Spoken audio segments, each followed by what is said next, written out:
Welcome back. You're watching World Business Today. We're live in Hong Kong and London. Now, you'd be forgiven for thinking that it's all doom and gloom right now, but it turns out that there are a few little rays of sunshine. Despite the grim economic climate, some small business owners in France are thinking positive. CNN's Jim Bitterman reports. The French invented the word entrepreneur, and so it's probably no surprise that a common dream for many is striking out on their own, especially those gathered here at this year's Small Business Exposition. Despite the uncertain economic climate, the squeeze on bank financing, the gloom and doom on the markets, among the present and future entrepreneurs here, there's nothing but optimism. Attendance was up 15% this year. Business wannabes who come to stand in line for free advice from government agencies, accountants, employment specialists, insurance companies, and banks. Alexandra Soma has been dreaming about starting her own jewelry business since she was 15. At 36, she figures for her it's now or never, no matter what the larger economic picture. I'm not really worried about that.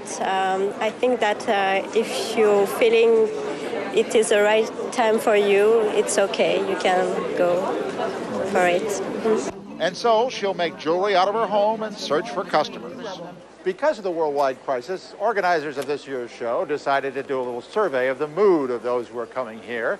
And they discovered that despite the pessimism elsewhere in business circles, here at least 2 out of 3 people feel very optimistic about the future.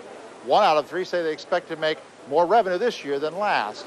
And more than 70% say they're not going to change their investment plans.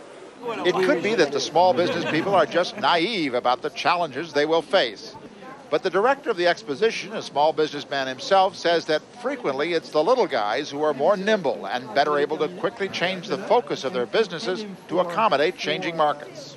And they are low-cost oriented, and they know how to find, they have a big fighting spirit. They don't spend time to complain, because when you complain, you don't in fact spend time to turn your would-be clients into loyal clients. If there is a common complaint here, it is against banks. Small businessmen say that since the banks suffered huge losses, they are now far too stingy when it comes to loaning money. While the banks deny they have changed their rules, Pierre Doré says otherwise. 5 years ago, Doré started a small business to help other small businesses with advice and loans. He's got more clients than ever, but he's having more trouble than ever connecting them with banks. We just don't know how the banks will react to their demands.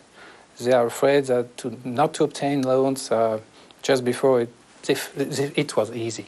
And so, despite the financial crisis, the entrepreneurial spirit is stronger than ever here. But in France, as perhaps elsewhere, the spirit is willing, but the financing is weak. Jim Bitterman, CNN, Paris.